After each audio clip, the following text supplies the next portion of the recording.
Pay no attention. You're live. Good evening, residents of Litchfield, and welcome to the February 3rd, 2021 school board meeting. I'd like to begin with the Pledge of Allegiance.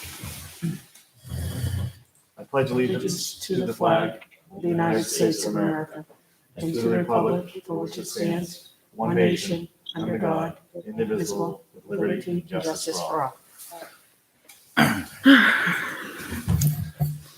So I know we do have one revision of the agenda. The policies that are just a relook will be put off to our next meeting.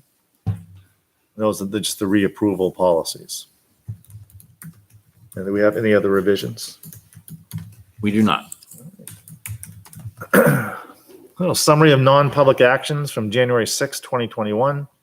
Mrs. McDonald made a motion to approve the non-public minutes of January 6, 2021. Mr. Myers, second. The motion carried by a roll call vote. Mr. Burke, yes. Mrs. Harrison, yes. Mrs. McDonald, yes. Mr. Myers, yes. Mrs. Hirschberger, yes. So before we get started, just a reminder that for Community Forum, there is a Google Meet that you can join us on. And also that we have two members right now that are remote, Tina Harrison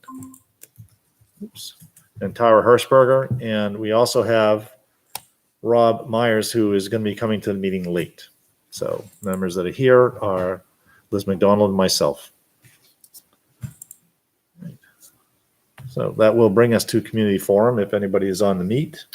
Yep. So I pulled up. This is the community forum meet link that was sent out, and I believe is in the public agenda.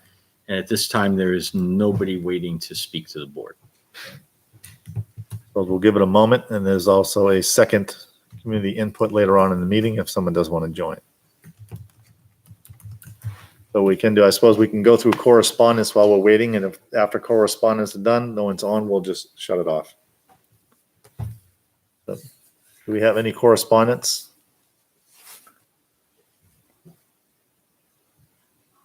Tina. Oh, let me. Sorry, I was Sorry. muted. We did not have any correspondence. All right. So with that, we'll close community input. Right. So what I'll do is I'm going to shut this off. If anybody from the community clicks the link, it'll say nobody's there, but we'll sign back into it when we get to the second community input session. Okay. So that'll bring us to superintendent comments. I'm sorry, Mike, before you give your comments, would you mind just stating again, can we read, is there a banner on the screen for people to find the meet link, the meet link or the phone number? Or is there a place where they can go look for that? So I'm looking to our friends at LCTV. I don't know that we have a banner up there, but we can add one in, I would assume. Or actually, Or they can find it, it's on the agenda on the district website. Just a phone number. yeah. Okay, so there is, the banner is there now. So it has been livened up. And then if somebody goes to the public agenda on the website, there will be a Google Meet link that they can click, and that will get them in that way. Perfect, thanks, Mike You're welcome. and Rob. And just so that we're all on the same page, we are keeping that public meeting link and phone number the same. So what I did is the last meeting, I took the link and I just duplicated that and added it to tonight's time frame. I'll duplicate it and add it to the next meeting in 2 weeks. So it's going to be the same link every single time. So if once people find it once, they're not going to have to scramble to find a new link for every meeting. It'll be the same one each week. Okay, so that should help with this process. Much better, yeah. All right. So my comments. So the first thing I wanted to acknowledge for the board is that Griffin Memorial School did receive an email a few weeks ago about the Blue Ribbon Award. And so each year the school has participated in the Blue Ribbon Volunteer Achievement Award. This company that the schools are all invited to in order to celebrate the volunteers in the building. And I've attended that in the past with the principal, and then other invited guests, usually PTO members from the schools, have attended. Obviously, this year, having a breakfast is not in the cards. And so the organization has still sent out the recognition awards.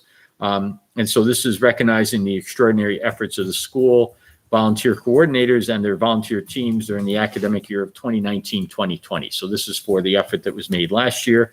And Griffin got a very nice certificate to acknowledge that. So I just wanted to pass that along to the board because it really is a nice event and a great way to celebrate the community and all the people who come together to make this be a special place. The other thing I want to talk about is the school calendar. And so basically, I just want the board and the public to know that we are in the process of developing a school calendar for next year. We want to have that be available as soon as we can. We're going to be meeting with the LEA tomorrow just on some of the language that's in the collective bargaining agreement and exactly how to implement the calendar around that language. So that's a conversation that we're going to be having. And then today, an email thread came across from a neighboring superintendent asking the question about where schools were with this. The key thing is around the February vacation week and exactly which week is the right one. And so there's a problem that happens once every 10 years or so where the Massachusetts school vacation week lines up with the New Hampshire school vacation week. And so the question is how to proceed around that notion. But my answer to it, by the way, so the board knows and so the public knows, is whatever Alvern and Pinkerton do is what we will do, because we want to make sure that we're aligned for our CTE students, because it doesn't make sense that we would have them for a week at our school while the other school was out, and then, so they would not have anything to do, if you would, during that week. And then when they're in session, we're on vacation and they're not going, because it ends up being a 2-week problem. So as far as I'm concerned, whatever is decided at Alvern and at Pinkerton is the week that we will go with. And that seems to be the February 21st week, which is the Massachusetts week. So I will accept that I will have to ski with the Massachusetts crowds if I decide to take any time that week, but it just is what it is. I was psychic. I talked about this a couple weeks ago. You did. But so that's where we are with the calendar. And if we can move this along, our goal is to have a draft calendar in front of the board fairly quickly. And it really will depend on the CBA and what we need to do to meet the terms that are in the CBA. So let me just pause at that and see if there are any questions about the calendar. Do we know what Hudson or Pinkerton's doing yet? So Pinkerton has announced that their calendar is around the 21st. Okay. And Hudson is taking a poll of surrounding districts. Most districts that answered the question today are on the 21st also. So my gut is that they will go with the 21st, and that's when February vacation will be. Interesting. Thank you. So kind of the safe bet, if you would. I will tell you, just while we're on this, because I think we're all looking at the light at the end of the COVID tunnel. But there was one superintendent who said, well, I've got 2 calendars. I've got one, which is we're back to normal, and this is what that would look like. I've got another calendar that they're working through a process in their district, which assumes that the COVID crisis continues into next year. And that calendar involves an earlier start in August and purposely spaced cool down periods throughout the year. And so as soon as I saw that, I thought, that's not even where my mind is. I just want the light at the end of the tunnel. But, this is, something that some districts are considering. I think we can get there if that's something that we decide we need to discuss further. But for right now, I'm not ready for that. So. All right. And then one last reminder for the board. So we had held a series of remote parent meetings back, gosh, I feel like it was right after the holiday, and got some really good feedback from our remote parents. And so the principal's committed to a follow-up series of meetings. And so these are going to take place next week. And they will be taking place on Monday, Tuesday, and Wednesday of next week. Each principal is hosting those meetings. Just like with the first meetings, There will be somebody from the district attending. So the last time I split it between me and Mary Woodman from the curriculum angle. She did 2 out of 3. I'm going to volunteer to do 2 out of 3 this time, and we will figure out how to proceed on that. But I just want the board to be aware that we're continuing that ongoing dialogue, and we're going to make sure that it's an opportunity for the remote parents to give feedback to the principals on how things are going in their schools. So those are scheduled and in the works. And those are my comments. All right, thank you. That'll bring us to school board comments. Does anyone have anything? Hearing none. I just wanted to think if, I think Superintendent Jetty will discuss it later, about regarding HB20. I did post today on our Facebook page that we sent a letter to our representatives and the House Education Committee, voicing our opposition to HB20, which is the Educational Freedom Account bill. So we can discuss that more in depth, but I want to thank everybody for checking emails over the weekend and reading that and signing off on it so we can get it into the House Committee by Tuesday. It sounds like testimony went long and will continue Thursday. So there's still a lot of work to be done. Tina, can you hold on a second? Someone said they can't hear Tina, Rob, that you have your audio. They can't hear you. I don't think it's you. Is something set up different, Rob? I can hear. Well, I just heard Coming some out of the, TV. Sorry. No, it's not your fault. Someone just said they had a hard time hearing Tina. Are they watching on, Liz, can you turn the volume? There's buttons on the side of the TV that face this side. It depends Okay. how they're watching it. They're watching it on YouTube or they're watching it through How are you picking LCTV? it up, Rob? Direct through this or? I'm gonna come in through the mixer. So that's how it's going out. Tina, can you try to say something and just see if this is any better?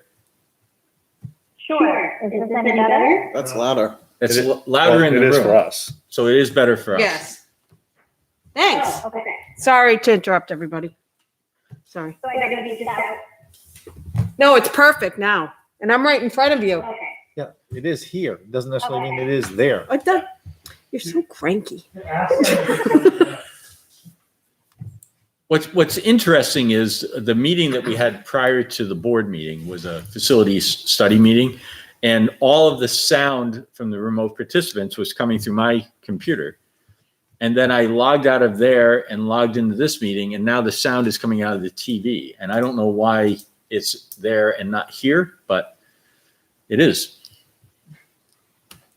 Maybe because it's being broadcast. Maybe. Were you done? Were you done, Tina? All right. That'll bring us into general business. So we have meetings for approval for January 20th, 2021. Is there a motion for approval of minutes? I have a motion to approve the minutes of January 20th, 2021. Is there a second? Second.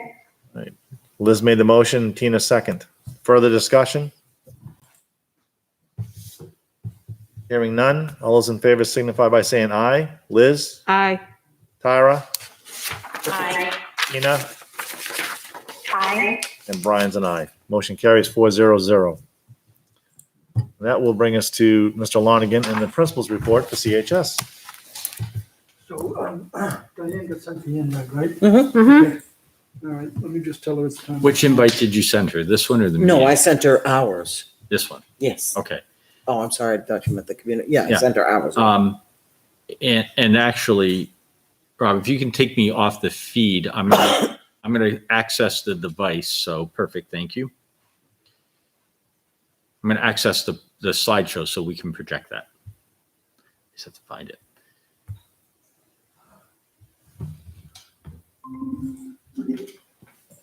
Hi, everybody. Good evening. How are you guys? Hey, Diane. Good, how are you? How's everybody doing? This is a first for me. I hope I don't hang up accidentally. That Thank you was so all. much. I appreciate the opportunity to come and talk with you. Are you guys ready right now? Yeah, okay. Yes, we are. I'll present. So Diane, I'm just gonna make sure you know who's in the room with us right now Okay. and who's remote. So do we want to introduce ourselves? Okay. I'm having a little bit of a hard time hearing, but I think it'll be okay. Hi, Diane. It's Liz McDonald. Corey's here, Bill's here, Michelle's here, Dr. Jetty's here, and Brian. Awesome. And Tina and Tara are remote, so they're next to you on the screen. So it looks like you guys are all hanging out in the same place. Yeah. Yep, sounds good. Okay. All right. So I'm going to try to present. So hopefully this will work fine. Actually, this will work too. Okay. Let's see. And I'm going to here. Let's see. Okay. Nice. Can you guys see the screen? Yes. Okay. Awesome. Okay, everybody. I'm Diane today. For those of you that I may not have talked with much, and I'm the curriculum facilitator for the math department at CHS. And I want to thank you all for giving me the opportunity to talk with you about math curriculum. So I wanted to give you just a little bit of background.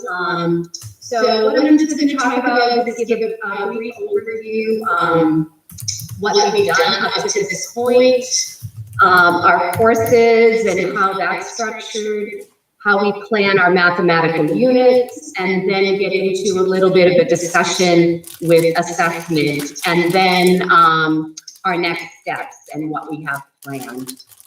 So back in 2018, with the help of Mary Widman, who was wonderful with her leadership and direction and really supportive, we streamlined our competencies. We had 4, and now we've streamlined them into 2. So you can see right there that the most important things are for students to apply mathematical properties and extend their thinking, and to communicate and justify their reasoning. So what's nice about this is that these competencies are consistent for all of our courses in the math department. Then we also, under Mary's leadership and direction, created UBDs, Units by Design, for all of our math courses, which really helped just kind of consolidate all of the information to be very helpful for new teachers, and just gave us some goals. So I just attached a couple of copies here. I will just show, whoops, let me go back. So here's one. This one is for geometry. So I know it's a lot of reading, but what's nice is the competencies are there, the standards are there, and it talks about what students will know and what they will understand, and then has essential questions, which are important too. The other one I just wanted to show you was the whoops, I did that again. Okay, here we go. The pre-calculus one. So this one, I wanted to show you towards the end, right down here, this part, which gives us our 21st century skills, which we're always trying to, have students think about how they can become better problem solvers and communicate and collaborate, and all those really important skills that we want them to have when they get out into the world. So those are our UBDs, and we did create them with Mary's help for all of our units. The next thing is our course progression. And what's nice about this is that we have for freshmen coming in a path for their mathematics. And that way we can communicate with the teachers from one course to another. and then, you know, talk with them and figure out what skills do they need to progress to the next level. Do you cover this? So I'll cover this next, and then we come in each other's classrooms, and that way transition for kids, and we want all their learning to be connected through their high school experience and not just separated by year. So that's what we're trying to do, is really kind of create a vision for them as they move forward in their years at Campbell. So as far as the unit planning, it's a lot of C's. So we are really focused on just creating a solid foundation for students. We want to be consistent, because if we provide the consistency for them, that's going to increase their confidence. They'll know what to expect, and that'll help them perform better and reach their potential. So that is important as they, you know, as we look at successful transition from year to year. With all of the stopping and starting with remote learning, it's been a little bit of a challenge, but we're trying to, you know, keep that seamless transition and make it as easy as possible for them as they take their math courses. Our department is small. We have the 5 of us, and there's a lot of collaboration and communication. We're always in each other's rooms, and we have very informal meetings. And that way we talk about what's, you know, connecting and areas where we can improve, and how we can connect content for students as they move to each course. The other thing we're focused on doing is providing skills and knowledge and understanding and assessment in a cumulative approach. So when we assess, we're assessing cumulatively, so they have to keep remembering concepts they've learned previously. And that really helps the retention, so they're not just learning concepts in isolation. Okay. As far as our assessment strategies, we've been last year, we were doing a lot of review and analysis of PSAT, SAT data as part of our department meetings, and looking at AP test data to help us with our assessment questions. And that's important, just to kind of get students into different ways of thinking about problems and helping connect the learning so they can remember these concepts long term. So we want it to be like riding a bike. So you're like, oh, I remember that from algebra. So we're trying to really focus on that. The other thing that's really important in mathematics for students who learn in a variety of different ways is to provide problems in different formats. So we try to provide problems with tables and graphs and things with functions, and then a paragraph where they have to read through a paragraph and underline what's important. And that's very similar to you know, teaching AP Calc for a number of years. I am really impressed with College Board's philosophy of how they assess and the types of challenging problems they have students work on, and that they become successful at solving. So that's our strategies of where we're focused. As far as our assessment structure, what we're trying to do for all math courses, and we're working on that right now, is incorporate multiple choice type questions, because those require various types of thinking and problem solving strategies, not just recall. So the days of just solving 20 problems that are similar really don't increase students' retention and learning. You want to provide different ways of presenting a problem and have them figure out different things. The other type of question that we use is a free response question, and that's from the AP, how they design their assessments. And those are multi-step, open-ended problems that provide students opportunities to really connect the concepts. So we feel they'll remember the concepts better and the problems are more meaningful, so they'll be more motivated to solve them. So it's basically one scenario, and then they have a part A and a part B and a part C and a part D, which challenges them in different ways with the same problem. So I just attached a couple of just samples of a couple that we've done for geometry and pre-calculus, and I'll just show you that. Okay, make that a little bit bigger. So here, you know, you have a multiple choice where you have a campsite and you're on a grid. And I wanted to get, here's a free response. And here they have to write a justification for each step. So they're showing their steps and they're solving a problem. So the learning is more meaningful. This one is a word problem with a perimeter of a garden for fencing that they have to solve. And then they have to solve and justify each step, which is really important for our competencies. And then this one was a graph. So again, we're trying to present the problems with different ways, visual, words, tables, and all different ways to get them to think.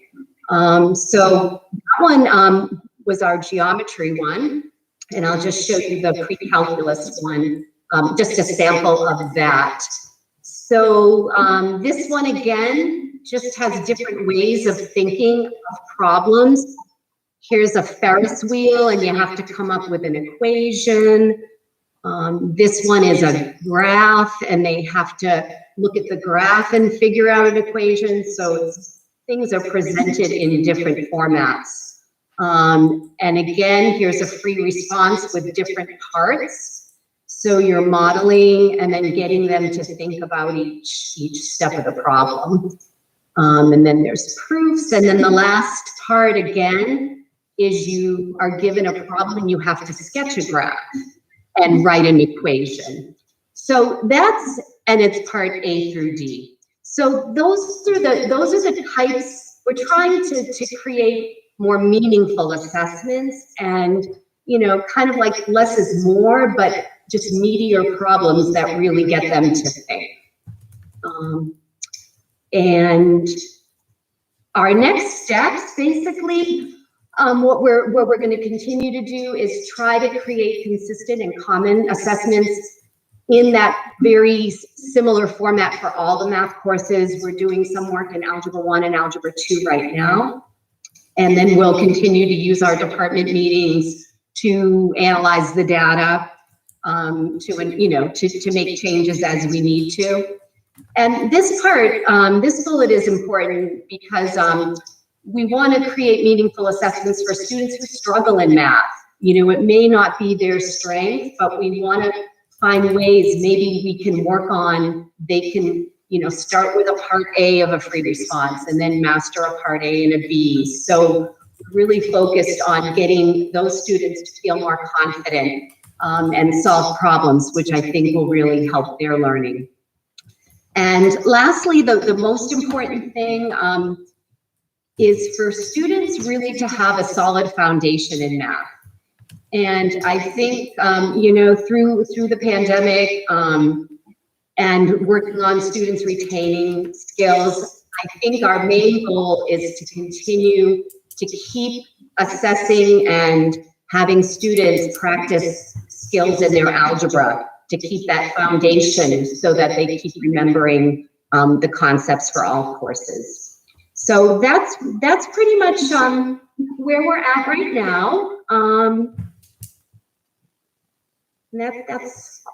That's all I have on that presentation. Should I, let's see if I can go to here. There we go. Diane, if you, I jumped the gun. I do have a question for you. You know, my background is not in high school math. My background is kind of in elementary school. But I was looking at the multiple choice questions, and I wondered why though that model of question, that format of question is the best choice. You know, I understand you want students to show their work and show how they solve a problem. But does it add an element of guessing or estimating? Are those kinds of skills, that we want to encourage, or are they things that just is kind of a secondary thing? Yeah, that's really a good point. I think a couple of things. So what we tried with multiple choice is when you look at solutions and choices, that we want them to look at, well, could you eliminate a possibility because it's not reasonable? Like, does that answer make sense? So when I do multiple choice, I have them right on the test. I want to see their thought process, so I never do a scantron. So I want to see, well, how did they go about it? Did they eliminate A and D because they didn't make sense? Where did they get? And then did they make a mistake because they missed the sign? So I think that's really the focus, more of when you're provided with the choices, well, how does that work? So I think, like what you said, though, it's important to assess in a variety of different ways with problems that they can do their work out and multiple choice and other ways also. Great. Yeah. Great. Thank you. You're welcome. Diane, I have a question, and Yep. Is that Liz? It's Liz. Okay. I want to know why. Sorry, I'm talking really loud. They go from Algebra 1 to Geometry to Algebra 2. I mean, to me, do they forget algebra in between? Like, to me, it seems like they need to go, but I don't remember how I did it. I think I did geometry my junior year. Why did they do it like that? Yep, I think that's a really good point. What we've been trying to do normally you do, it's algebra, geometry, and then algebra 2, but we try to incorporate as much algebra as possible in the geometry curriculum. So we do a lot of communication with the teachers. Like I taught honors geometry this past semester, and we had algebra boot camp towards the end because a lot of them were remote in March and they had lost those skills. So we really look at geometry as an integrated approach, but I agree, Liz, that students could double up if they wanted to do both, and pick algebra and geometry, or they could do algebra first, algebra 2 first. Geometry is a requirement, but we've had students that have done algebra 1, algebra 2, and then geometry. So. Oh, awesome. How is remote learning for you in math?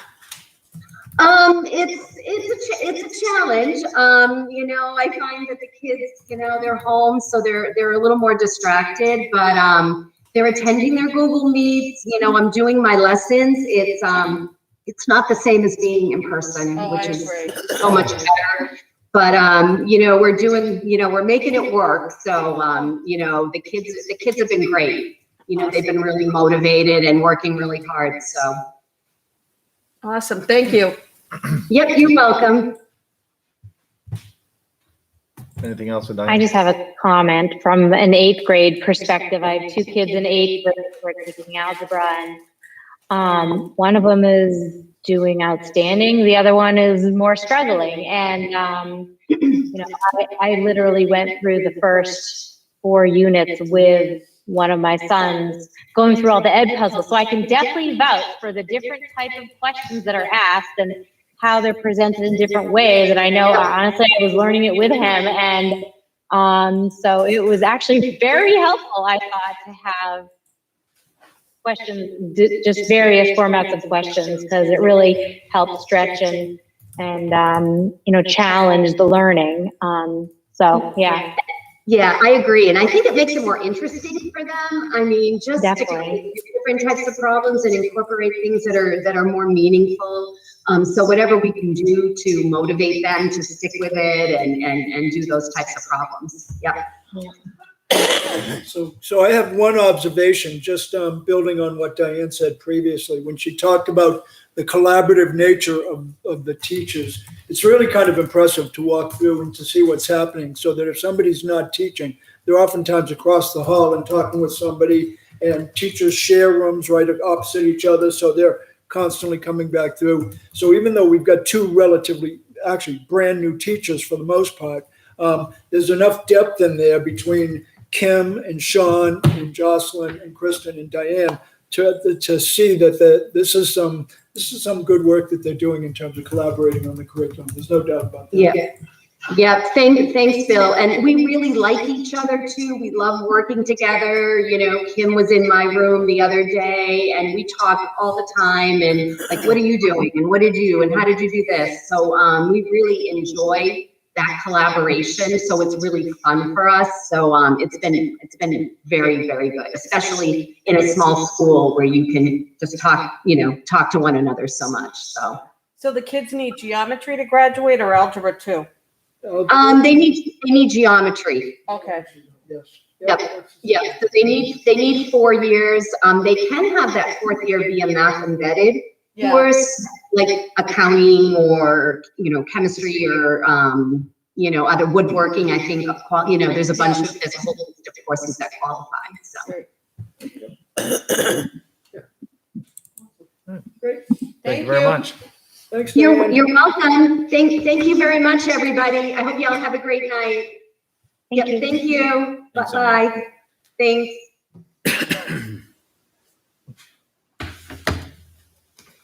Do you have anything else, Bill?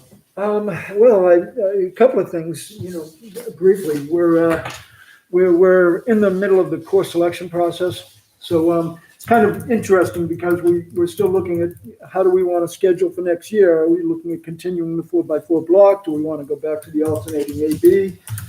So I'm going to be putting out surveys to parents, staff, students. I've got the surveys created. I just want to sit down with Jody and Mike tomorrow and sort of look at them and see the information that we're asking for.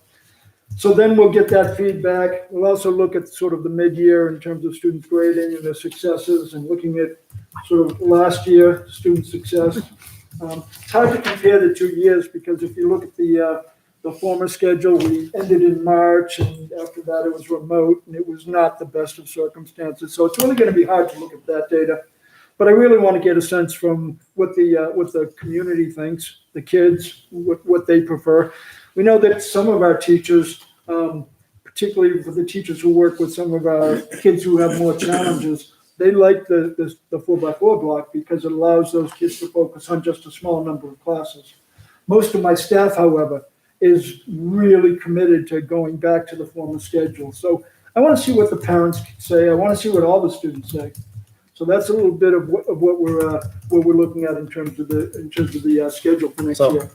I know from the reopening plan that we formed the committee to look at the 4 block and make a determination as far as where they want to go with this. Have you got any feedback from that committee? Not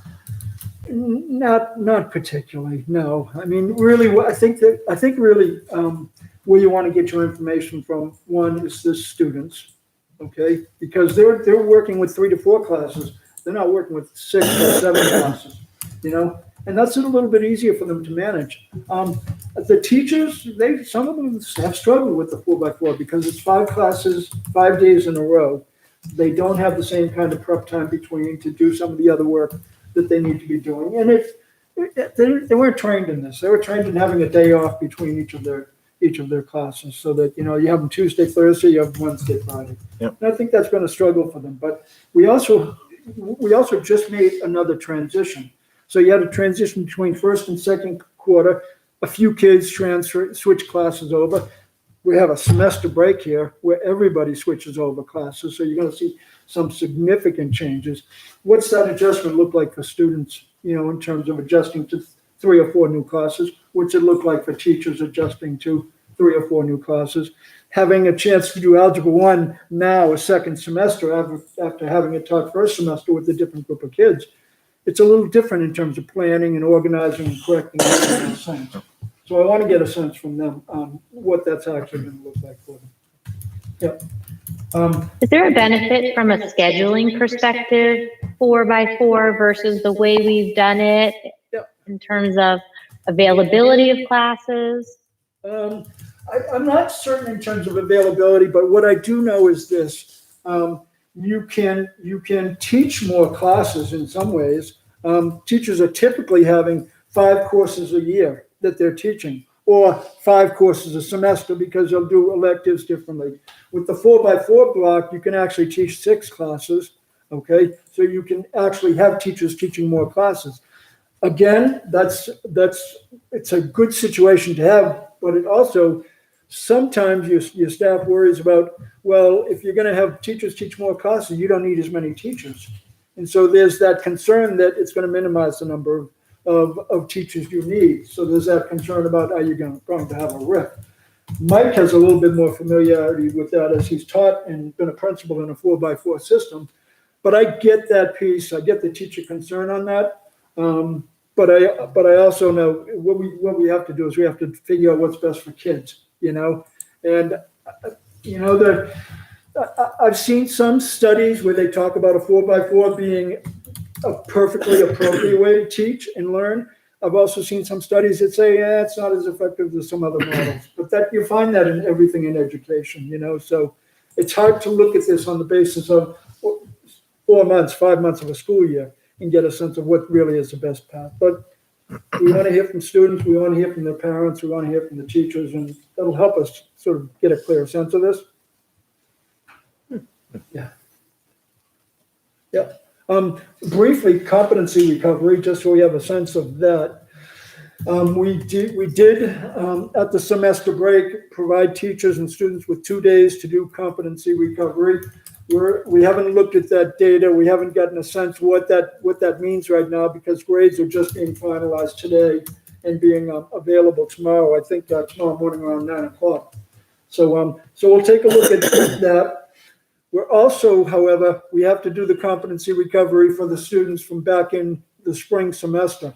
So primarily we're looking at social studies and English. We know we have probably somewhere along the lines of about 35 students who have the opportunity to recover their competencies and either recover a grade or recover the competencies to get the 65 to pass the course. What we're trying to do right now is plan that with the social studies department and with the English department. I have a social studies teacher who's willing to teach the competency recovery. I do not have an English teacher at the moment right now. They're fairly busy with their correcting and planning and preparing, so nobody is actively stepping up and saying, I want to do this. The other thing we're looking at, however, with this is initially we were thinking it was going to be a self-funded program. However, we're not certain we want to go that approach. So we may end up looking at, do we have funds available within the CHS budget that we could transfer to make sure that we could do a couple of things. One is to pay the staff so that we don't have to backtrack on the families and push back. So to pay the teachers. But the other part is, and Mike and I were talking about this the other day, we're looking for work for para-educators to do on the Wednesdays that we have early releases. This would be a nice time if the teachers have the assignments and present the work to the kids for the para-educators to work with the kids to help support them so that they could make sure that they master the competencies and are able to get the credit recovery. So I haven't begun we just thought about this last week. I'm in the process of figuring out, okay, what could that possibly look like? So it's a little up in the air at the moment, but we want that going in the next couple of weeks in terms of the competency recovery from last year. So last Monday and Tuesday, I have a you question. didn't charge parents, did you, for those days? No. That part was of our during the regular school program. day. Right, okay. Yep, that was our regular programming. So the Yep. child who had a 59 and didn't do well on 2 quizzes or didn't do well on some assessment had a chance to meet with the teacher, look at what they were struggling with, and had a chance to recover those competencies. Yeah. Can I just ask a question? I'm sorry, Bill. It's a little hard to hear you, and I'm not sure. I feel like I missed some of the context of it. Are you talking about competency, like a second round of competency recovery from the first semester, or are you talking about more of an ongoing competency recovery for this current semester? No, what I'm specifically talking about now is competency recovery for the students back in the spring of 2020. Oh, the When spring. we Okay, went to remote, got it. we had about 35 students, combination of English and social studies, who did not do well and need to have an opportunity. They were within Got it. range of passing those classes. What we were looking at was about a 4-week program, 2 days a week, with teachers meeting with the students. And for those kids who recovered quicker and only needed 3 classes, they only need 3 classes. For those students who really struggled and needed all of those 8 classes, they would use all those 8 classes. But as I was saying, we looked at using para-educators on the Wednesdays when we have the early release, because they're struggling to find work to do. This would be a nice way to put them with students, to assist students in keeping the work going, making sure they're completing things, making sure that they get the work back into the teachers. And they're familiar with the content because they're in the classrooms with the Right. students. Ah, okay. Thank you. And the only other thing I wanted to talk about briefly, really briefly, is the contact tracing. And I wanted to just publicly mention Donna Boucher, with the last case we had large numbers of students that we had to sort of figure out. And she did an incredible job. And yesterday, during the snow day, she and I worked out of the school there till about 5 o'clock in terms of contacting parents, contacting students, and doing all those things. So it's I tried to hang up on her. I tried. I knew who she was. I tried to hang up, but yeah, I took the call. Could have saved a lot of time just on the group chat. it just right. I It's know. time But- consuming and people have questions and Absolutely. yeah. But I will say it's one of the interesting pieces because I've done the contact tracing, but I haven't made the phone calls. Typically, that's Donna's responsibility. But when you're looking at that many students, it actually was 39 overall. When you look at that number, she couldn't do all those calls, even if you talk 2 or 3 minutes with a single parent. She wouldn't have been able to do it. She'd have been doing it all night long. So I just want to mention publicly, the parents were really cooperative and really positive in terms of taking the news, not necessarily liking it, but taking the news and understanding the circumstances that we're in. And that to me wasn't surprising. It's oftentimes typical of what you have. But this is not a situation you like because your kid's not going to be able to go to school. And I did not have any challenges or difficulties in any of the phone calls that I made. And I think I did 13 or 14 of them. I think that I knew the chances I was taking by sending my kids into school, just like I know the chances when I walk into my school building every day. Yeah. Yep. It is what it is. Absolutely. And it's not your fault. It's certainly not the child's fault or No. the children's fault. No. It's just, It's not anyone's fault. No, It's just, it is what it is. yeah, it's the world we're in right now. Mhm. The new normal. I say it's the world we're in. I say that all the time. That's my response to many of the things that I get to deal with on a daily basis. Oh, I hope we leave this world next year. So that's, I think, one more little thing. Matt Grieco, who's a junior, we have the 8th grade parents night coming up, and we're doing a virtual presentation and then a live meeting with any parents who have questions and concerns. Matt Grieco's a junior who did this terrific job coming to offices with Nick Carrigan and recording all of the various presenters and then putting together this incredible book of presentations for parents to be able to view all of the things that we normally do live on the stage. And I just want to say to Matt and Nick, what a terrific job those two young men did. That's fantastic. thank you. Yep. Does anyone have anything else from Mr. Lonigan? Mm-mm.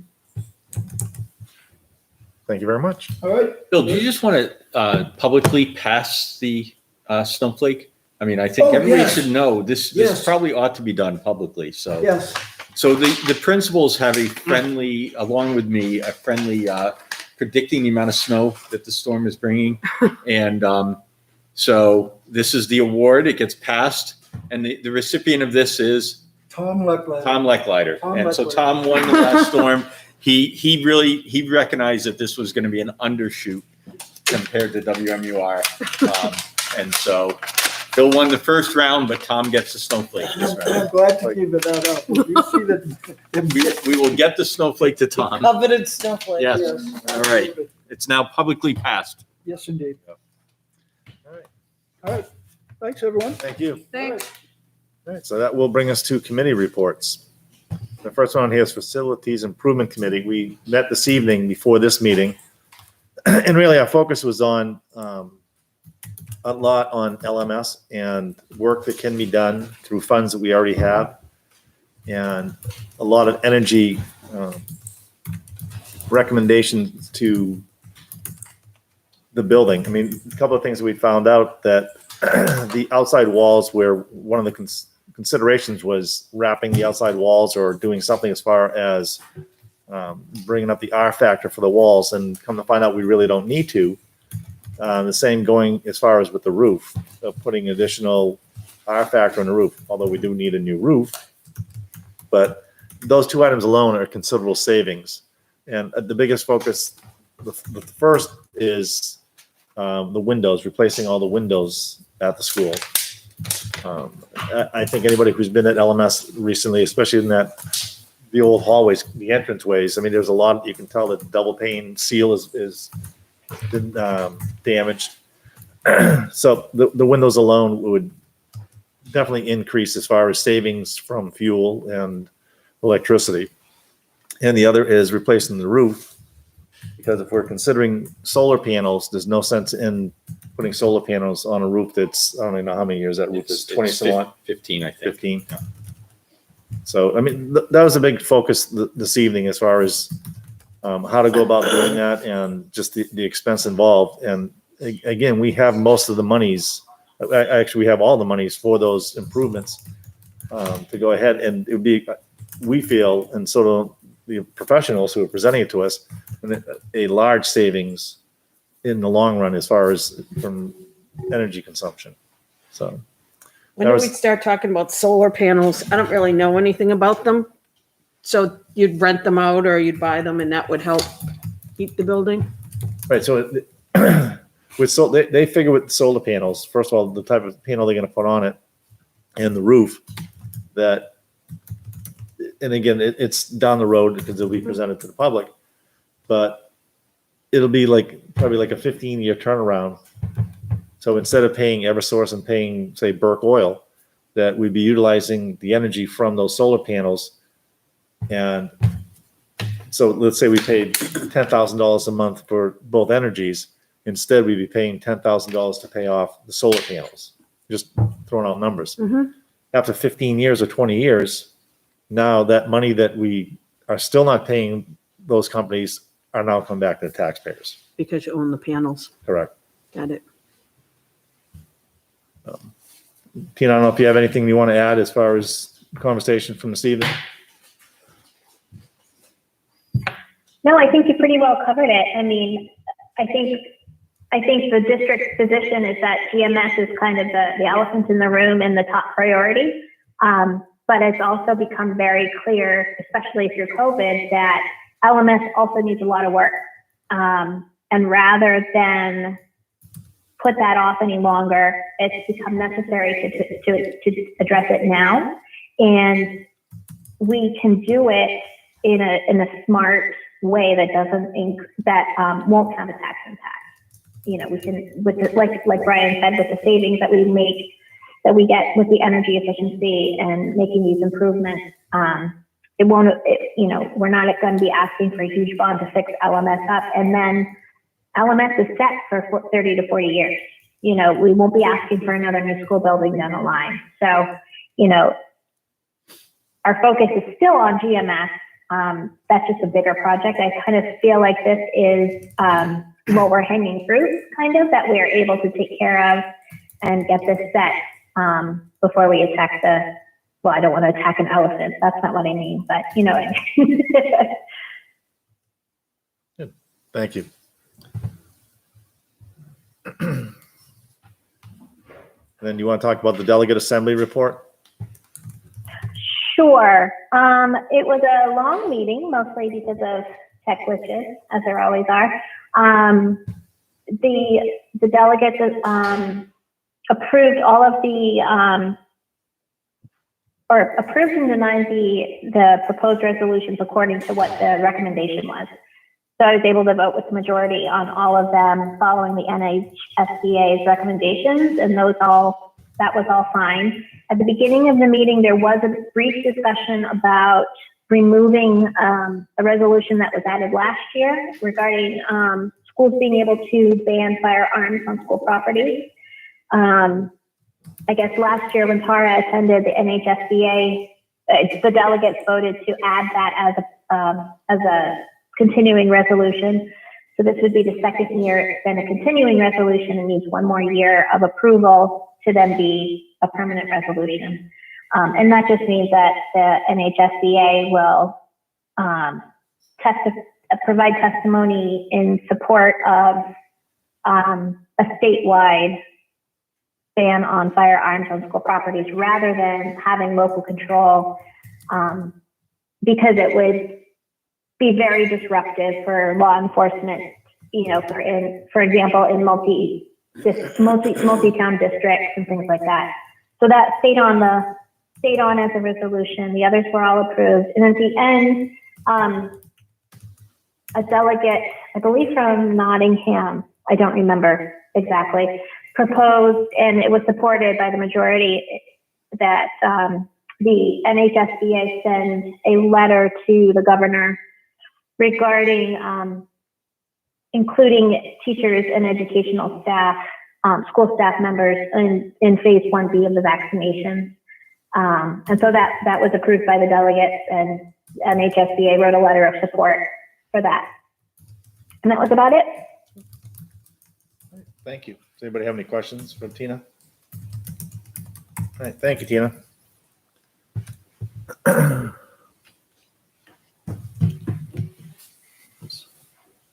right, so it also brings us down to another legislative update, and that's HB 20. Yep. So HB 20 is basically, it's a voucher bill that is in front of the House at the moment. And it's being billed as the Educational Freedom Account. And so I'm going to actually ask Tina to jump in, because she took the liberty this weekend to draft a letter, which was then shared electronically with the board.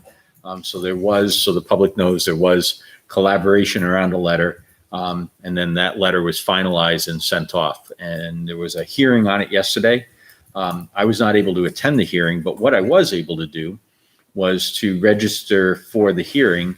And by registering with my name and email address, et cetera, I could also say, am I registering in support of the bill, opposed to the bill, or neutral on the bill? And I was able to put my stance in that I was opposed to the bill in its current form.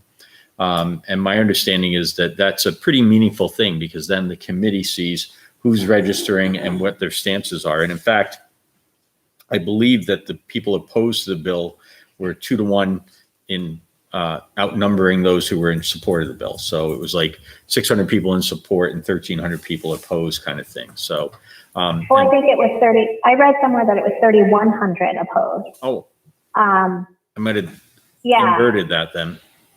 How many were against? Pretty, What were the numbers, Tina? 31 opposed, and how many for? I think 31. I think I remember seeing 3196 opposed.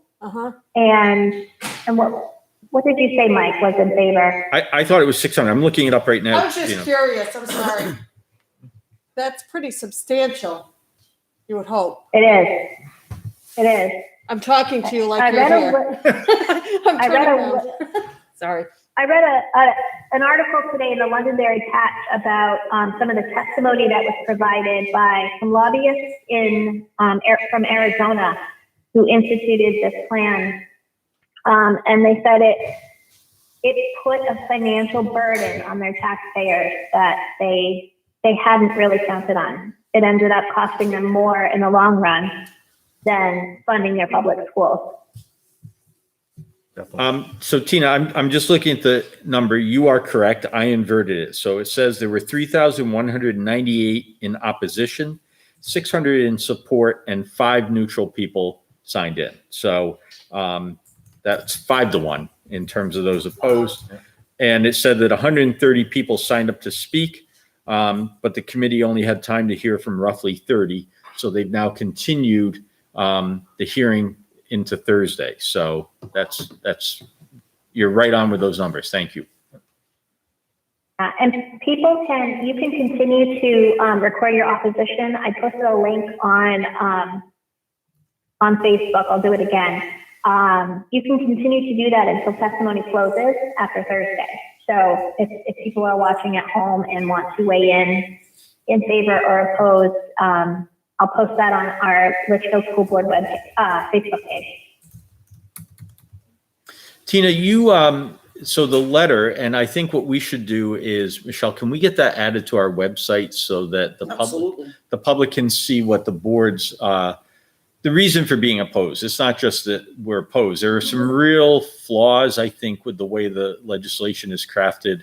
And honestly, if we just put as much energy into supporting the public schools, that would be a better gain, I think, for us than trying to come up with an alternative plan.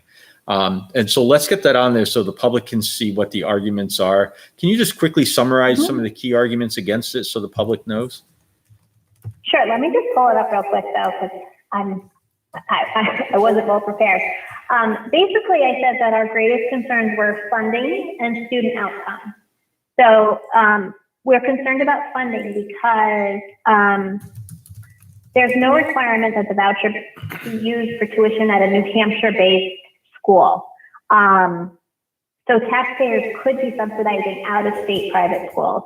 The money that is given out as a voucher or as in the education funding account can be used for just about anything that is deemed educational. So laptops, transportation, private tutors, summer programs, those are all valid use of that money. It would create a scholastic oversight office, which would oversee the funding and disperse the funds to parents. And they would keep up to 10% of the funds that are allocated for these students. So in my opinion, and I think the board agrees, that that's an incredibly inefficient use of tax dollars for education. And there was very little public oversight. So the scholastic oversight office to collect all the money and disperse it, very little accountability for what that was spent on, how parents were using the funds,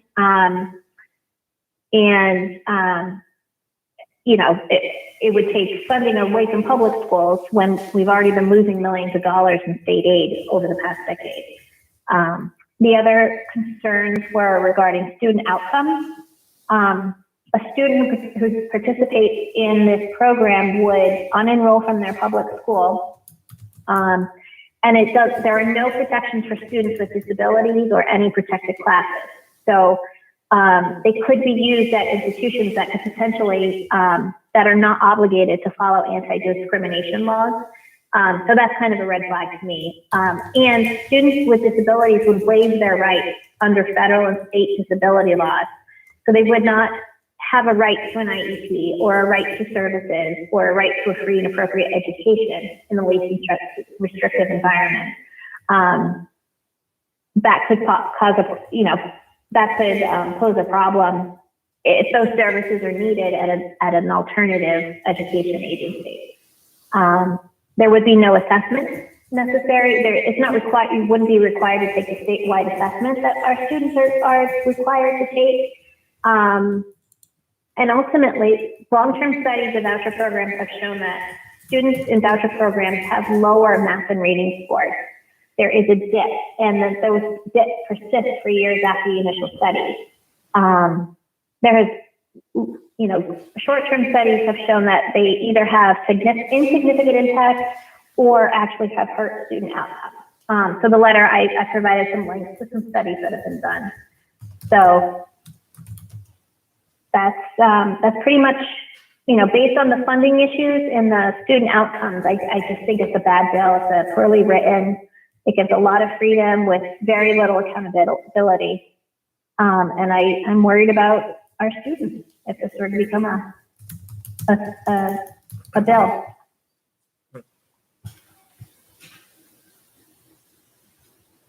Excellent. So we'll continue to monitor it.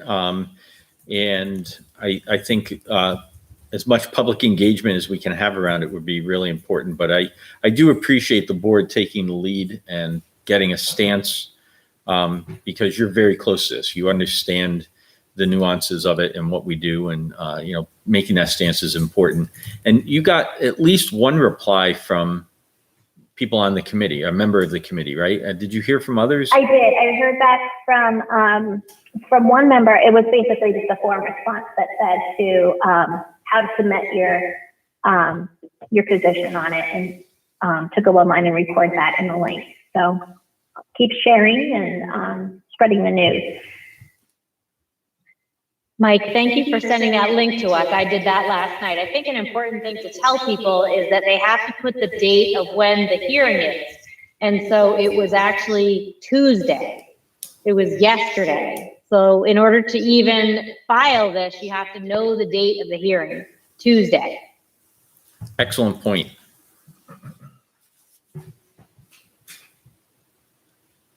All right. So the next new business topic is deliberative session planning. So deliberative session is scheduled for this Saturday. The town is going to kick off at 10 a.m. The basketball game on Friday night has been canceled. And so we will be, setting up in the gym at 7 o'clock on Friday night. So LCTV will be there. I think we've got a good plan to get everything set up in there. And then the town session will start at 10, school at 1 o'clock. So I just want to see if people have questions about the plan or things that we can make sure that we cover.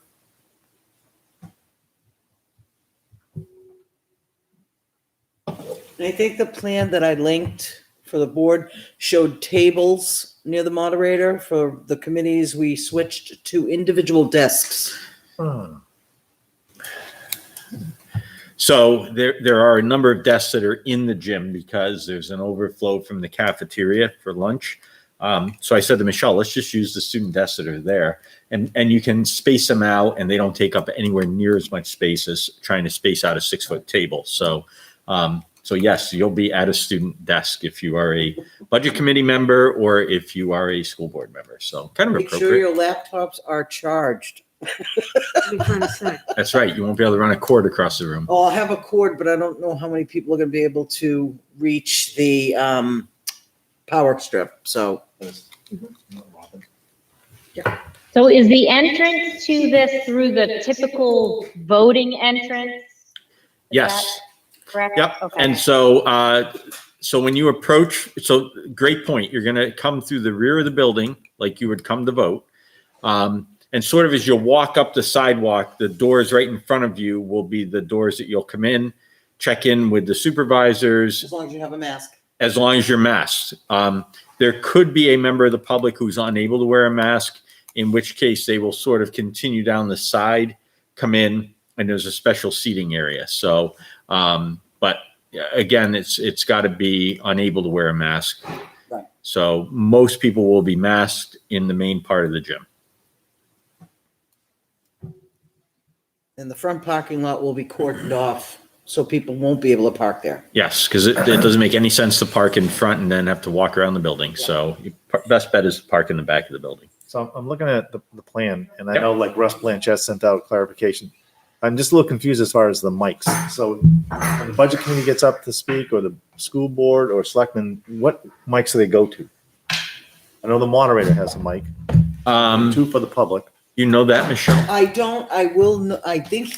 think they're planning on working out the mics in the morning. Okay. Worst case scenario, you'll go to the moderator's mic. And I know that, LCTV is setting up cameras in certain places and I think microphones as well. Is that right, Rob? Yeah, Russ is gonna be there Friday night. Oh, perfect. Friday night would be even better. I think we'll have, leave the moderator's podium to him. And I think we'll have, mics on stands, but you just have to get up from your desk. and Oh, walk. perfect. Maybe 1, because we have to put 2 for, public input. Yep. We only have 4. So it'll just be similar to how other deliberatives have. You just have, instead of getting up and going to the moderator's podium, Yep. you'll have a separate stand, not a podium. Mhm. Unless you're presenting, then he'll figure something out Friday night when he's setting it all up. I suppose we could always ask the town if we could borrow this. We have 2 podiums. That's right. I can bring another one in. Are the bleachers working? Yes. Yes. They are. Okay, good.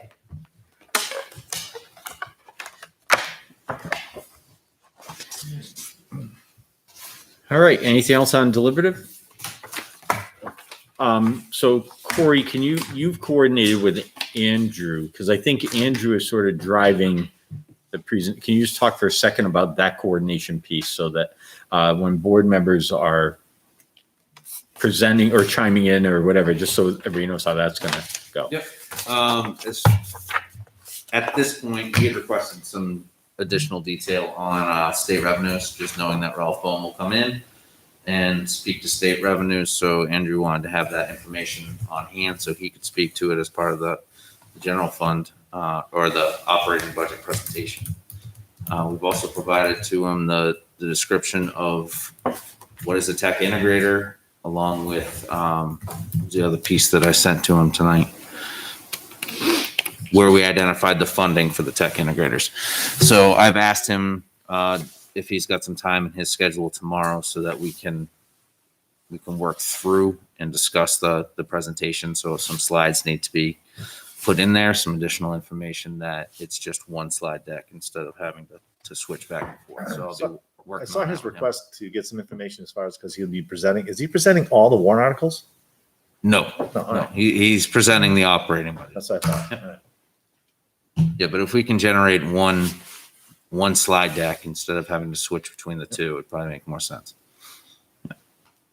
So I'm hoping to be in touch with him tomorrow to work out those details, and I'll provide some more information. Corey and I attended faculty meetings this week to just walk through what the warrant consists of and answer questions that the staff have. We just thought it'd be helpful in advance of the meeting to make sure that people could ask questions of us. So, so that's been done. Mike, are temperatures going to be taken before people come in to the school? Did Frank cover temperatures? We do that for all our athletic games.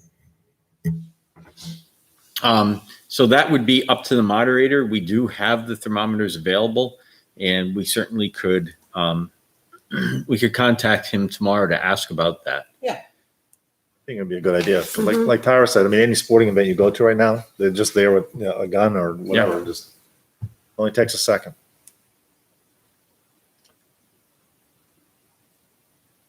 I guess the question would be, if somebody has a temperature, what do we do? Send them home. Well, the first people they're gonna see are the supervisors of the checklist.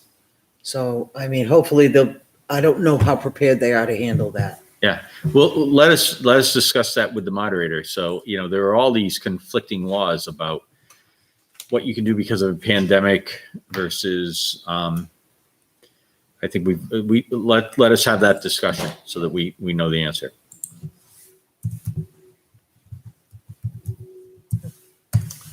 Very good. That will bring us to our policies for first reads. And the first one is BA, Board Operational Goals.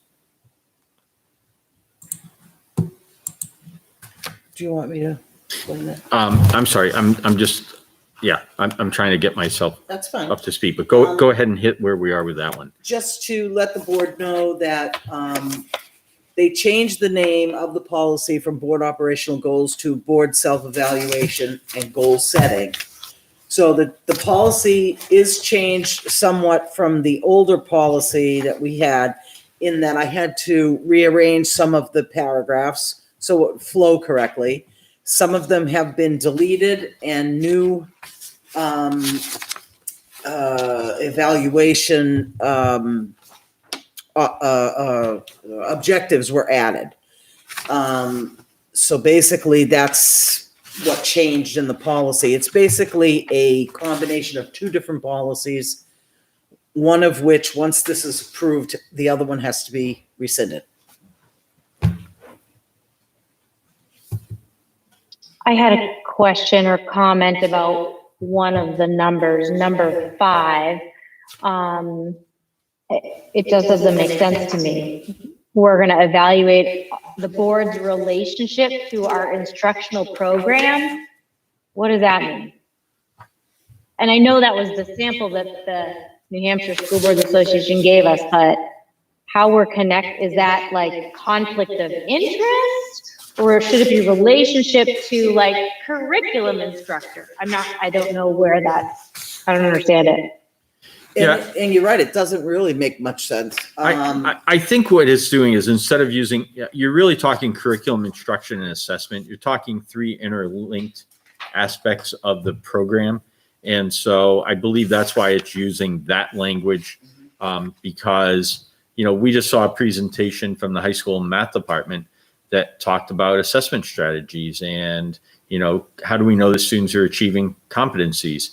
And so I think that's why they've got this broader piece. Now I'm trying to figure out the word relationship. I know, maybe relationship is not like understanding of. Or overview of. Supervision of. Yeah, I don't know. Because the board has to approve curriculum as well. That's correct. And that's a clear Right? legal aspect for the board to set. I'm just looking at the so that language is straight out of the model policy. It is. Right. Involvement in instructional program, oversight. Oversight. Yeah, I kind of like oversight. That works for me better than relationship. Yeah, I like oversight instead of relationships and the other ones as well. Except the first one. Say that again. Yeah. Except the first one, relationship with the superintendent, that's fine. Yeah. Right? I think that's fine, yep. Yeah. I don't like the relationship to staff and personnel. Yeah, that makes it too personal. Right. I feel like, yeah.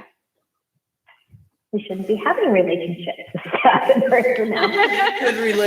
You could replace relationships with communication. Yeah, that's true. But we have to be careful with direct communication with them, don't we? That's Right. true. Partnership or? Staff and Yeah, I know. personnel. Yeah. Relations, Uh-huh. maybe relations, because it's like as the unit. We moved on to number 4 right now.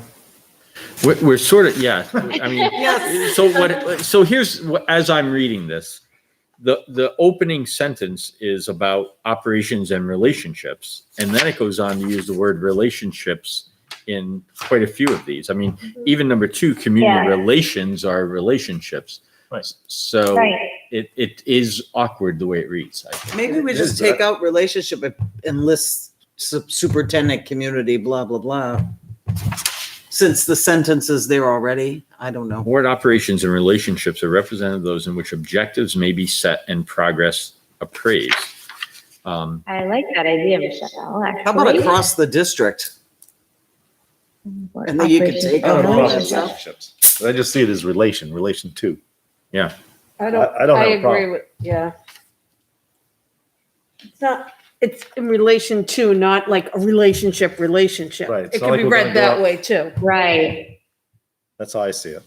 Because even number 5, you could just state instructional programming, Right, thing right. to which you are Yes. having a relationship, right?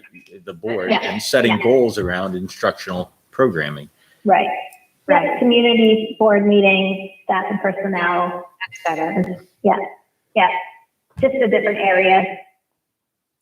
I know it's nitpicky, but it makes me a little squeamish the way it's written. We're at the very Yeah. beginning, right before number 1. You just put relationships 2, and then you just list them all. Yeah, You know what I'm saying, but that's what it is. It's just, I think it's actually in that sentence that precedes it too. I think it is. And yeah. once I Yeah. finagle with take all this stuff that's crossed out, it'll all move up and flow better. right, the Right. following board, And we'll take out the wording and we'll just list and that'll be that. because the sentence covers the relationships anyway Right. with all those categories. Yeah. Yeah. Perfect. We can, that's an easy adjustment and Yeah, tweak to that's it. really good. So I did have one other thing I wanted us to consider adding to this somehow. I feel like board development, while it's not an operational goal, I feel like just the continual development of board members is really important. And maybe having them, well, without saying it, I don't want to get too detailed in this, but I was thinking like board meetings and board development We do have, the board does have a policy for board development, which we will cover in the second half, Oh, great. Okay. but you can certainly list that here. Because you got policies for all this other stuff too, so. Okay. I So see. we can definitely list that. That's up the top. Well, it's to what the board thinks, but I'm glad to know that. Okay. Michelle, one other thing too, in the opening paragraph, it says that by functioning primarily as a legislative body Yeah, to that's- formulate. That was the old wording of the policy, and SBA really didn't change it, so I left it to see what the board wanted. I would suggest, that, I mean, really, the board is the governing body. It is the governing body. And so, the legislative body are the citizens Exactly. by the vote that they make. So just so we don't confuse that boundary, I think we should use governing there. Governing is where it should be.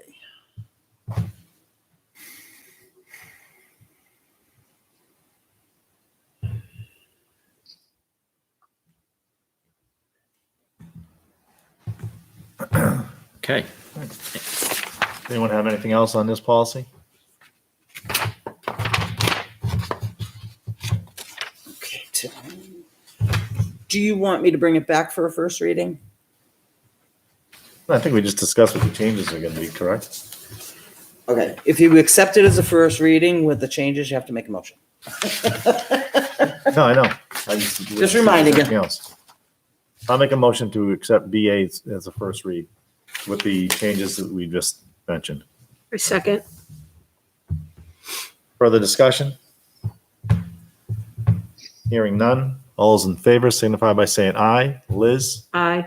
Rob? Aye. Kara? Aye. Tina? Aye.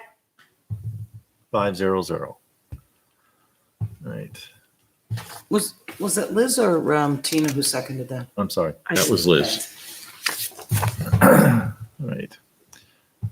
Now we have, You can hold off on rescinding that until you final Okay. approval. I All right. just wanted to make sure I put it on there so I don't forget to put it on the next one.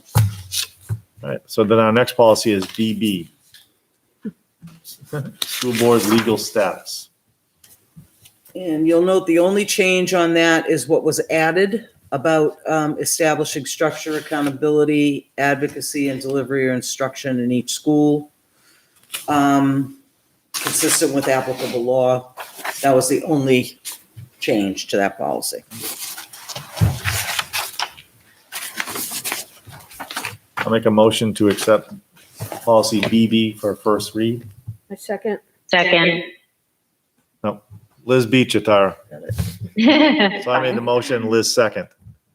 Further discussion? Hearing none. All those in favor signify by saying aye. Tina? Aye. Oh. Oh. Ah. Tina? Did we lose Tina? I think we lost her. She. No, I'm here. Hi. Sorry. I'll be right back. Did you say aye? She did. Okay. Tara? Aye. Yes, I said aye. Tara said aye. Liz? Aye. Rob? Aye. And Brian's an aye, 500. Next policy is policy BEC, non-public sessions. The changes to non-public sessions, we had some really archaic language in there about how the majority of what it takes to seal the minutes and things like that. Yeah. So I cleaned it up a little bit using suggestions from NHSBA. And the only thing they really added was that third bullet that says thwart safety considerations pertaining to terrorism or other emergency functions of the board. That's new. So I think that takes in emergency planning and things like that. We can talk about active shooting drills and things like that. Right.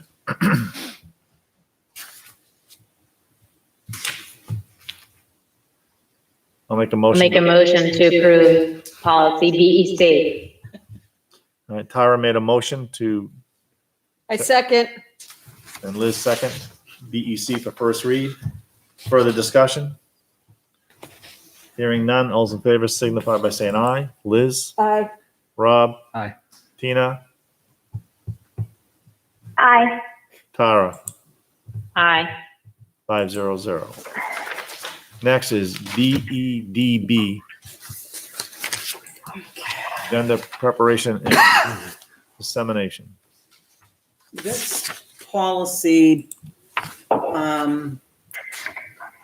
okay, the old policy basically, said that the agenda and, will, when it's prepared, it will be available to people upon request, but the law makes that go away. That's not accurate. You have to post it for the public. You have so much time to post for the public. And basically, that's all we did was insert the law back into the policy. The right to know law is basically in there now. So you still have to So leave? Michelle, oh, I had a question. Yep.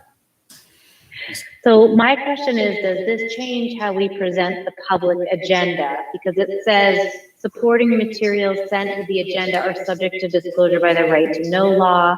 Both the agenda and the supporting materials may be reviewed to the public prior to the meeting. So this is not requiring us to have everything linked through the agenda, right? Or is it? No, we don't, it doesn't require us to link everything ahead of the meeting, but documents that are going to be made public and discussed by the board can be disseminated prior to the meeting. Usually I do that within the day before the meeting, so the board doesn't have any surprises at the meeting. I don't give the public 7 days to look over the materials, because the board doesn't get 7 days to look over the materials. Right. So usually it's the day before or the morning of the meeting that the agenda materials will be posted for the public. Oh, okay. And if you want to be All right, I was specific, looking on the website and I saw the agenda, so is it a separate link? there for the should be. public? There Oh, should be. okay. I've seen them after the fact, but I didn't realize they were actually out there ahead of the meeting. Yeah, Okay, we started doing that a couple of years ago. okay. Yeah, and we don't usually do it till I know the board has actually had a chance to review everything. Got it. And Okay. if you want to be specific about it, you can put it in the policy. That's up to the board. That's whatever the board wants to do.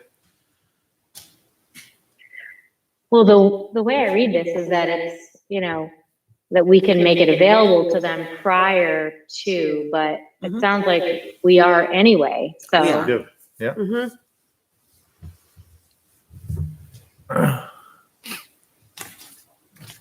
I'll make a Thank you. motion. I'll make a motion to accept BEDB for first read. A second. Liz, second. Further discussion? Hearing none, all those in favor signify by saying aye. Tina? Aye. Tara? Aye. Liz? Aye. Rob? Aye. And I'm an aye. 500. Are you doing this to make sure we're paying attention? You're mixing it up a Somewhat. little? It's very teacher-like of you, Brian. Caught Tara off guard. We're all on our toes here. It's what names come to my head that I remember who's here. Our last policy is BHE, School Board Use Email and Other Electronic Communications. Okay, I don't know if you've had a chance to look at this or not, Mike. The- Dr. Jetty, sorry. No, Mike's fine. This is a new policy for us. The board never had this policy. So it's fine if you don't approve it this evening for a first reading. Basically, what it's saying is the methodology we used before, that if the board had a quorum in email or outside of the meeting, that they would disclose it in the meeting and that would make everything okay. That's not true anymore. In fact, basically the policy says don't have a quorum electronically. So I would take the time to really read this and decide what the board wants in there and doesn't want in there according to law. This is basically all law. I was a little confused with it. So I think this is a good policy for the board to collaborate on. And here's the thing, we can take things out of this policy, but it's still gonna be governed on the right to know law. That even if you have a Yeah. quorum electronically, you can take it out of here, it's still law. It is. So Michelle, take what just occurred where, basically the legislature rushed HB 20 to a hearing Mhm. with about 3 days notice, and the board jumped to get a stance, right? So we were electronically communicating because we were Yes. put into a corner. So this doesn't forbid that. No, it doesn't forbid it. It just, it's saying, try really hard not to do that. But when circumstances like that occur, the board would have the In other ability- words, disclosing it at a meeting doesn't protect it from right to know. Oh, right. Got it. So Michelle, yeah. just to clarify, what would happen in that case? Would Mike have to make a written note of the text messages and then post that? Or is it If it became a right to know request, we would then have to go through and make it available. But what I'm saying is if there is a text thread, Yeah, if there's a text, we Somebody- would have to find some way to make that available. or to does people. somebody just have to take notes of it and say, this is Right. what we Yeah. discussed? And we haven't had that happen in a very long time. But I'm wondering, does that then necessitate somebody doing that every time we have a text thread? Just in case? If you just take notes, I think that's fine.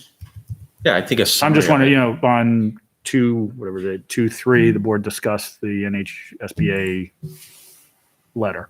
Yep. And that would fulfill it, correct? And that, I think I got a copy of the email anyway, so that I'll archive that. Yeah. And I just wanted to make sure if that would be. anytime I get something with more than 3 board members, I archive, because you never know when it's gonna get called into right to know. Yep. And then I have to go through with the legal team and redact or whatever, so, yeah. So this policy, I just don't like the wording that they use, ministerial communications. What does that even mean? It's just like really I'm pretty sure an it's old term, so I thought It the does board sound would like like to Harry Potter. recraft a little of this. So if the board would like, we can take an extra meeting to go through this and give everyone the opportunity to take a look at it. Can I just ask, just because for personal, so what happens if these don't get the second reading by the time I'm off the board? Does it have to start over again? Because somebody new sitting, or is it just? No, that person can abstain. Okay. Is everyone comfortable with just pushing this off to our next meeting? Yes. Or do you want to do it now? So the ministerial is an odd term, but if you look at the examples they provide, it's really, Yeah. there's nothing of substance. You're not making a decision on something. You're suggesting items for an agenda. You're reminding that there's a meeting coming up. So these are sort of like administrivia sort of things that really. So Brian sent an email reminding everybody that we're meeting at 5:00 tonight. Okay, so I guess, that's really not a right to know thing. It's like, yeah, we communicated to be on time to the meeting, but Having the characteristics of an act or duty prescribed by law as part of the duties I don't of have an an issue with administrative it. I office. can vote on it tonight. Or the characteristics of a minister or ministry, as in Harry Potter. Yeah, I don't have a problem with it either. I just don't know if anyone wants to hold off. Well, Michelle, do you want to look at it again No, it's basically, if the board is happy with it, I'm okay with it. I just wanted to give you a chance in case somebody had an objection to anything. This is just the first reading, right? Yes, First read, it's yeah. just a first reading. Okay. I'm okay approving it for a first reading. I'm going to make a motion to accept BHE for first read. I'll second. Rob, second. Further discussion? Hearing none. All those in favor signify by saying aye. Tina, Aye. Liz, Aye. Tara, Aye. Rob. Aye. Okay. that's 5-0. Yeah, 500. And that will bring us to our second read. I don't have to explain these now.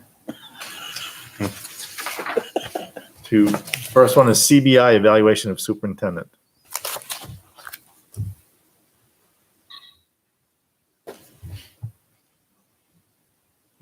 I'll make a motion to approve CBI evaluation of superintendent. Rob made a motion to accept policy CBI. Second, Who was that? Gina. Tina? Tina. Tina second. Further discussion? Hearing none. All those in favor signify by saying aye. Tina? Aye. Tara? Aye. Liz? Aye. Rob? Aye. And Brian's an aye, 500. And our last policy is FEH, Supervision of Construction, Clerk of the Works.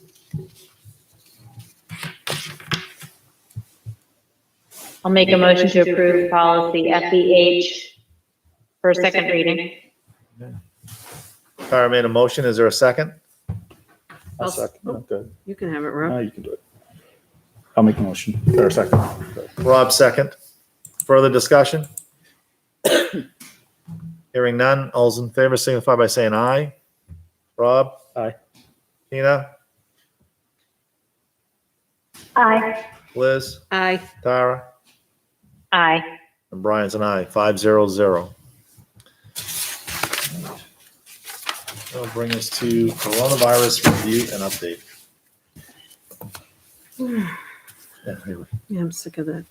All right, so just a couple of general things. So the numbers have really gone up in the last couple of days. So actually, I'm going to unshare this screen and go to our tracking sheet.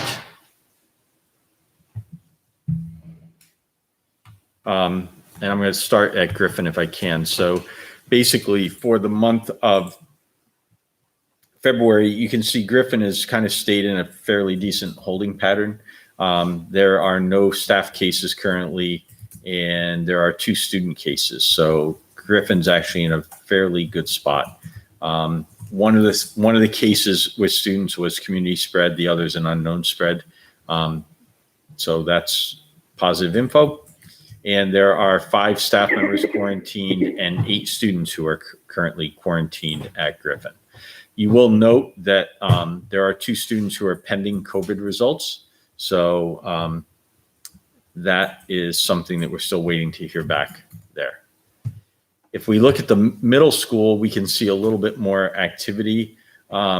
Basically, the quarantine students has really gone up. So there were 4 at the end of January, and it went up to 15, and now to 16 in February. So that is, there was a student case that you can see that landed at the same time as a positive community spread student case, but the tentacles of that, if you would, the ripple effect across the school did result in a increase in the number of students who are quarantined.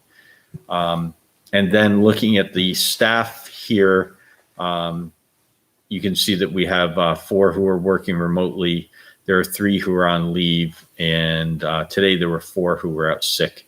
So that's where we are with the middle school. But you're seeing the impact of, again, 1 positive case and how that can move. I did have an inquiry from a board member. If we look back to I just flipped back to the GMS chart, and if we look at last Friday, there were 6 people out on PD. There was a speech and language conference. And so we had people, of course, it's a remote conference. Nobody went anywhere, but our service providers were participating in that training on that day. Did they have enough subs to cover? Because of the nature of it, there were services probably not provided because it's hard to have a speech and language sub because of the nuance of it. So I think they just found a way to have them participate in PD and not have it impact. And then if we look at the high school numbers, this is where it really jumps out. You can see that there are currently 2 students who are positive at the high school. And actually, I'm confused by Bill's numbers because he's got 2 community spread and 2 unknown, but that doesn't add up to 2. That adds up to 4. So we'll have to double check that. Actually, I can tell you the unknown is the error. So I'm just going to change that to 0 right now. And I know that because you just look at yesterday's numbers where they were the same. And so that was just a typo there. But here's the impact. The 49 students who are currently quarantined at the high school. And that is because of exposure that occurred due to the case. So, keep in mind, the February chart looks a little bit ugly at Campbell. The January chart looked great because there really was not a lot of cases that had taken place. So this has, again, had tentacles and has had an impact on the number of students who are quarantined. You'll notice that by Friday, the number goes down to 46, and then by Monday, it's down to 4. So because of the look back period as to when the close contact occurred, these will resolve on Friday. So the students who are out will be back in the class on Monday, aside from 4 of them who have a little bit longer of a time period. So I want to pause on that because that's a double-digit number that is big, and it's bigger than anything we've seen yet. So I just want to see if there I think the numbers that really to focus on are COVID-related students in the community, not so much quarantine. I mean, the quarantine is done out of precaution, done out of suggestion from the state, and just being overly cautious. I mean, it just happened to be that situation in both LMS and CHS as to why. I think the best part about it is the fact that these students are still not going to miss anything because now they just turn and go remote. So it's not like we have, thank God, 49 members of the community of the school that have COVID, but they're just right now just being remote. And same with LMS. Because it's both the same Mike, I have a situation. question. I'm sorry. Yeah. My question is why it looks like from that chart that it's a 7-day quarantine period for whatever the 30 plus students, the 46 students. Why is it, I thought it was 14 days still. It's actually for 10 school. days. It's a 10-day quarantine. And but by the time we learned of it and the clock starts ticking on the 10, we're already into Tuesday, right? So Bill talked about staying late last night to make all of these contacts. But you trace it back to when did the student last have the contact?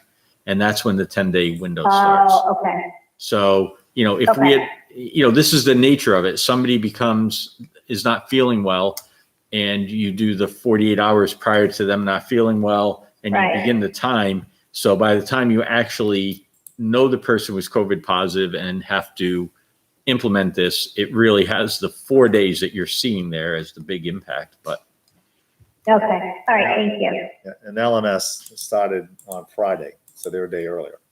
yep. And in this case, you also benefit from, we're looking at school days on this chart, but there were 2 weekend days that also counted against the 10 in there. So they're not showing on the chart too.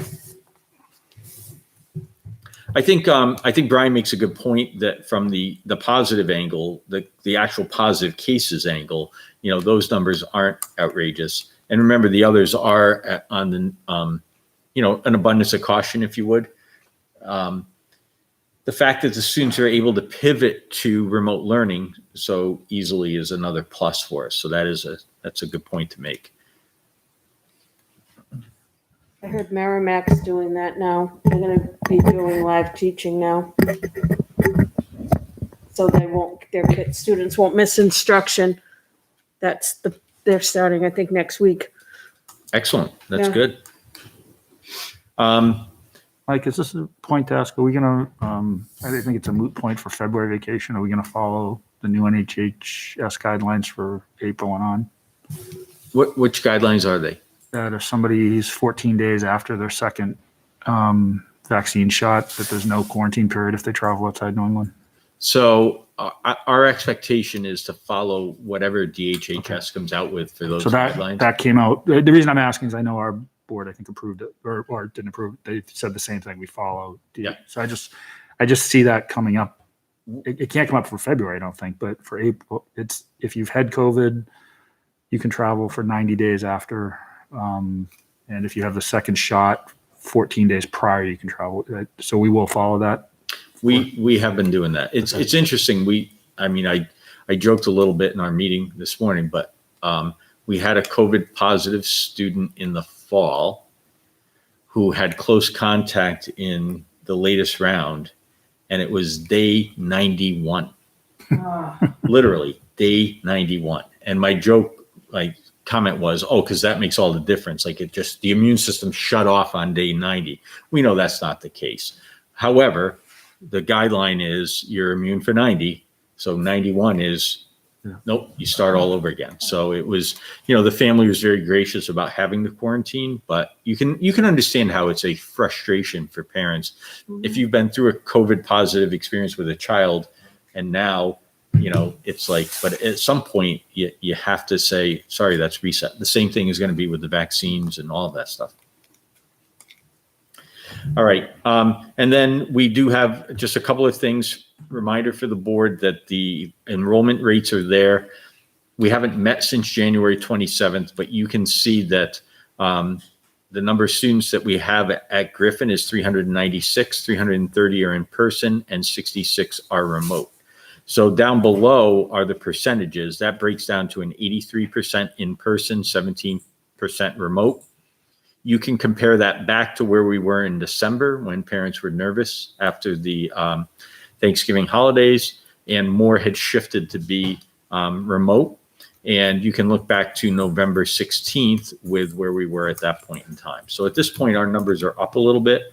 Parents are sending their students in. They're appreciating where we stand with our decisions. At LMS, 360 students, 74% are in person and 26% are remote. The LMS number pretty much mirrors where we were in November before the holidays. It also dipped around middle of December, but it's come back to where it was. And at the high school, the number is identical to where they were in November. And when the number after Thanksgiving had gone down to the 7327, but now it has come back to the 8713. So this is where we sit currently on our enrollments and percentages. Are there questions about those? I do. Yep. The increase in in-person students at GMS, is that causing, are we maxed out on class sizes? How is that affecting the layout of the classrooms and whether or not we have enough space for full class? Yeah, so a couple of things. So Dan and Maura continue to measure rooms and try to maximize the space the best that they can. Another piece that makes it a little bit difficult there, because students are in fixed cohorts by their teacher.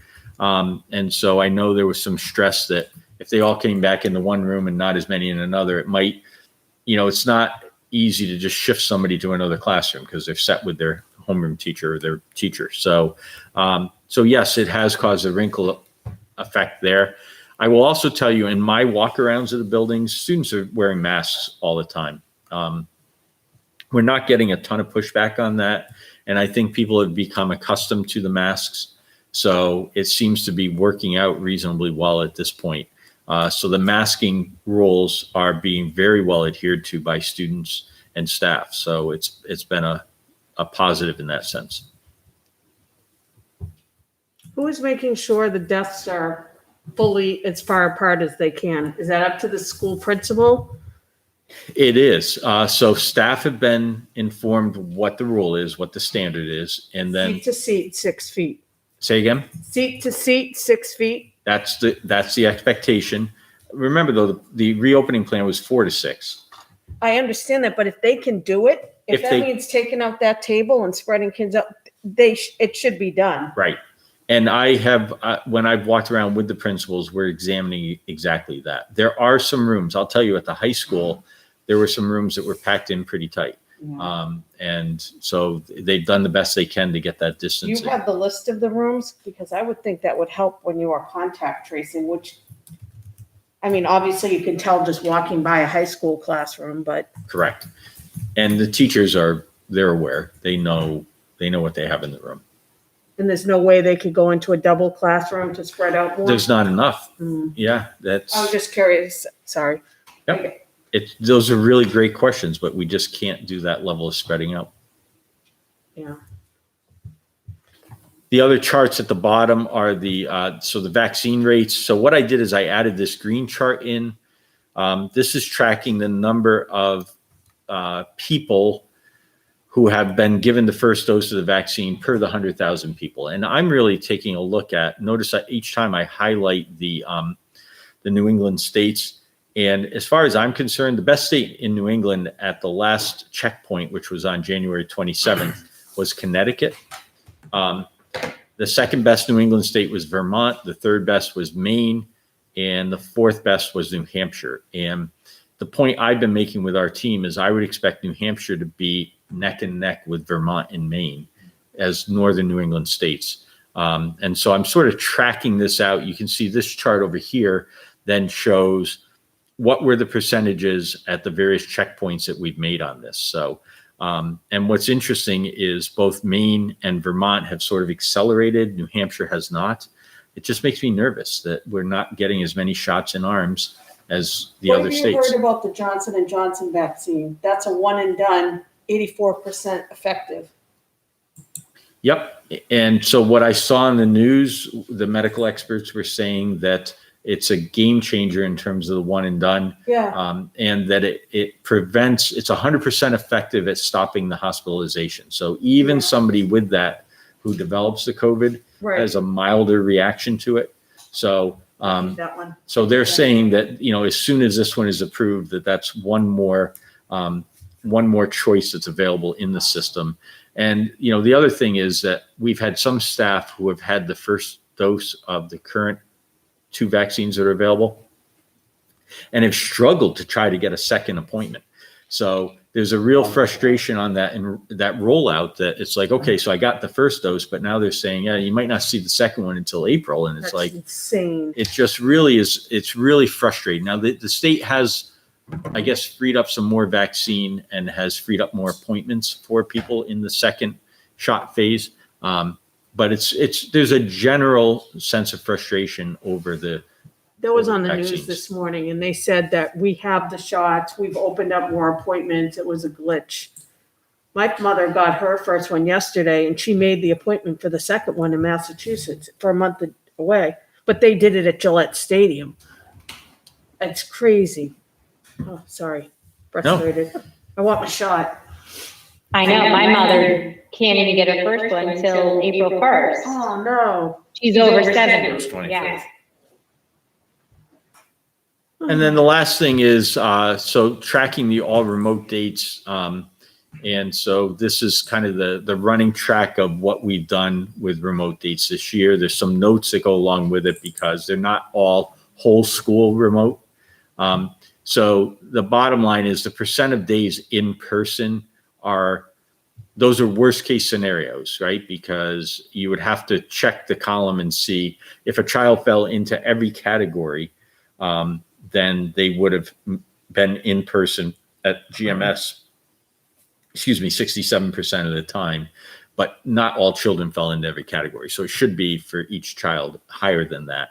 But again, this is just a way to keep track. We've done a pretty good job of keeping open and keeping the in-person instruction rolling.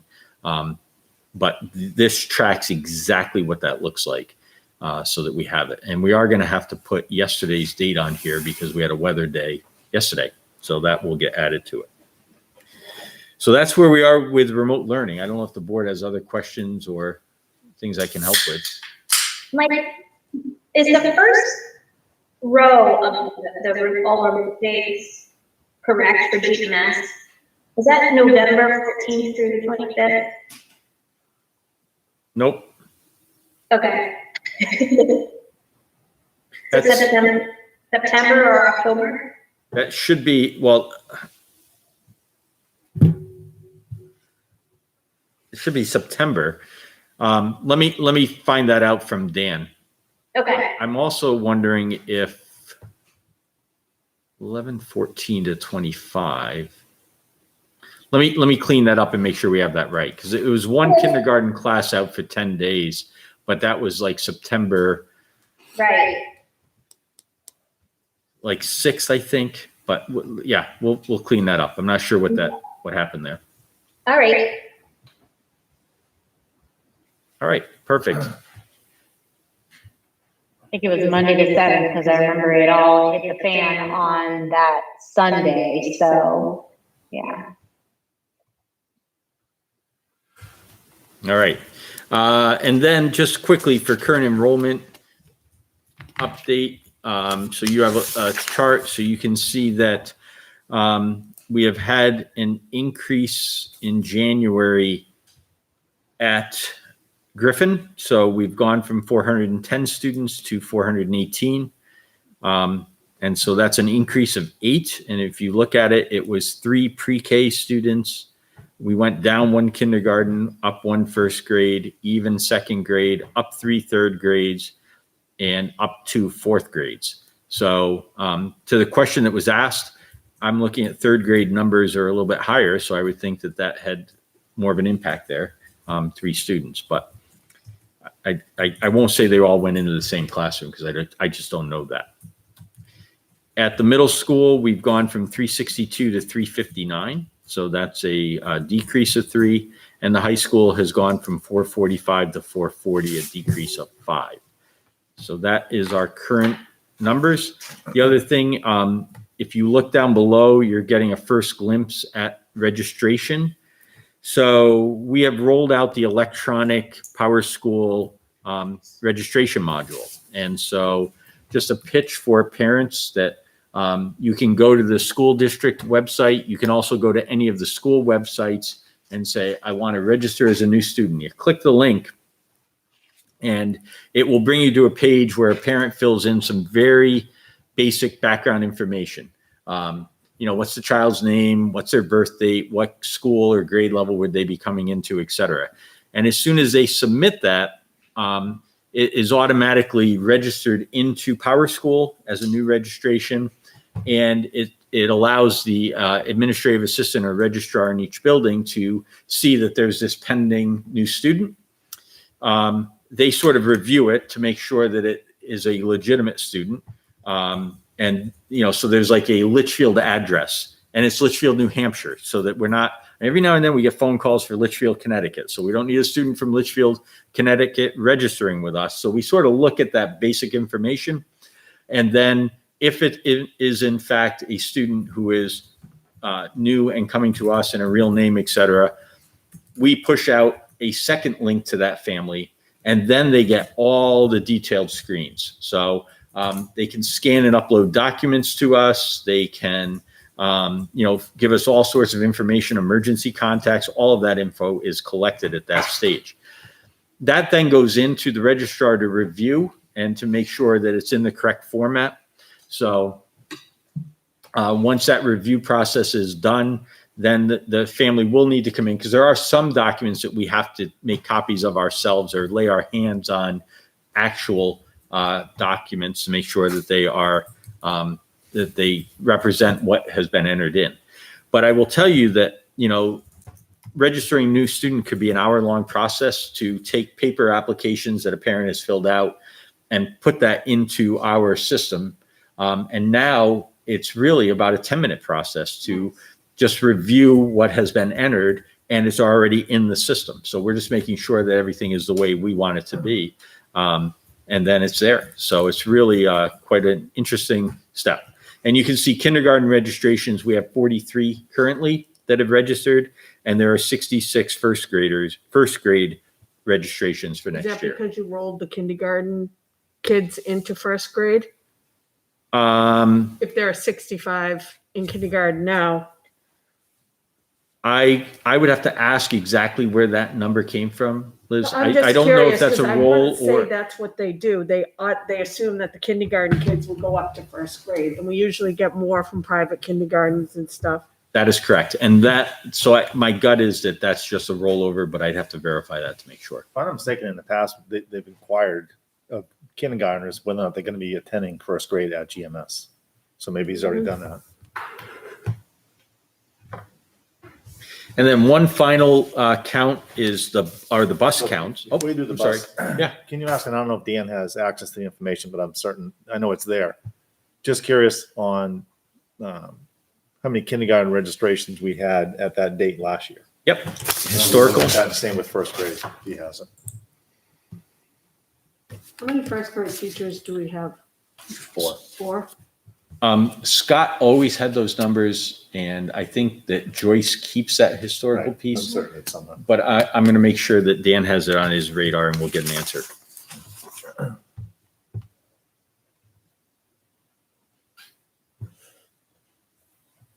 All right. Any questions on enrollment? One last enrollment thing to look at, and actually, Brian, I'm just going to take, if I can, this is our last item, so we'll be opening up the non-public session in a few minutes. So if there's somebody watching and wants to pitch in, you can click the link and we'll be there in a few minutes' time. So bus counts. So Michelle has collected information on the number of students riding each of the buses. Remember, again, with the COVID situation, here's one more example, quarantining students on the bus. And so trying to keep these numbers reasonable and able to have students spread out and so forth on the bus. So Michelle has shared with you the bus ridership and what those numbers are. And probably would be the best person to answer questions if the board has any for her. Well, I would like to say that there are at least 5 students that take more than one bus, just so you know. And I know who they are, so I keep a list of everybody. And what that means is they come in on one bus but take a separate one. Certain days of the week, they may get picked up and dropped off at another parent's house or something like that, yeah. And we still do pick up at Beginning Discoveries and Gingerbread House. What's the normal capacity of the bus? I don't remember. Are we still at like half capacity on the buses? Less than that. Yeah, because I think that when I think about the sign on the side, I think it says 65 students. It says 77, but comfortably it's like 51. That one more time. It's yeah, that's right. The number It is says 77, 77. Is that 3 to a but that's seat? 3 to a seat. Yeah. Yeah, that's never gonna happen in middle school. But normally I think the most we've ever had on a bus has been 59. But that's gone way down. Yeah. We're trying to keep it at 26 students. We're trying to keep it under 30 is what we're trying to do. For COVID? Mm-hmm. Yeah. And actually, to that point, we have only one run that exceeds 30, Yes. and right that now. is LMS afternoon run bus 1, That's one. which is at 31. So we're over by 1 on that route. Any other questions on bus counts? All right, thank you.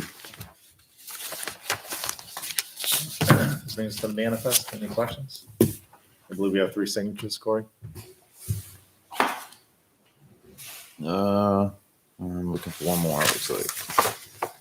I think it's through Brian's is the top, I think, Corey. These are the only 3 here.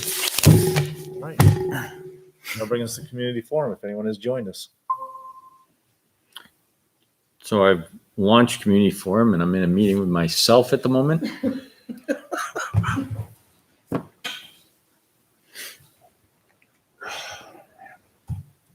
You wear that tie because it matches with your jacket? Pretty fancy, huh? Jared Garcia. Oh gosh. It is not. We'll talk later about what this tie is. It's a cocktail tie. Yes, Yes, it is. it is. You see under a microscope. All right. Has anyone joined us? No one has. Nope. All right. We'll close community forum. That'll bring us to non-public RSA 91-A:311. Tina, Yes, please. Tara, Yes. Liz, Yes. Rob? Yep. Brian? Yes. We're non-public. I like how you answered that in a different tone. Change your Brian, voice. yes. Brian, did you see the thing the state posted yesterday? So the conservation officer shut down the trails over